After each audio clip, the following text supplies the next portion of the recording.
বিশেষভাবে কৃতজ্ঞতা প্রকাশ করছি। আসলে 1999 সালের আজকের এই দিনটিতে আমার বাবা আমাদেরকে অনেক ছোট রেখে এই পৃথিবীর মায়া ত্যাগ করে চলে গিয়েছিলেন। দীর্ঘ অনেকগুলো বছর রাজনৈতিক বিভিন্ন সমস্যার কারণে হয়তো এলাকাতে আমরা অবস্থান করতে পারিনি, যার কারণে আমার বাবার মৃত্যুবার্ষিকীতে আপনাদের জন্য আমরা আপনাদের পাশে এসে আসলে আপনাদের সাথে একসাথে কোনো অনুষ্ঠান আয়োজন করতে পারিনি। আজকে আপনাদের কাছে আমি আহ্বান জানাবো, এই এলাকার সম্মানিত পরিবার যারা আছে অনেকের সাথে আমার বাবা একসাথে চলাফেরা করে গেছে। আপনারা সবাই আমার বাবার জন্য দোয়া করবেন, আল্লাহ রাব্বুল আলামিন যাতে আমার বাবাকে জান্নাতুল ফেরদাউস নসিব করে।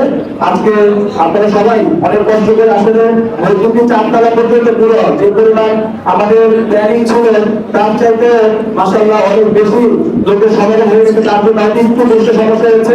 আপনাদের কাছে আপনাদের মধ্যে খুব কষ্ট করছি। সবাইকে ধন্যবাদ। আসসালামু আলাইকুম ওয়া রাহমাতুল্লাহি ওয়া বারাকাতুহু।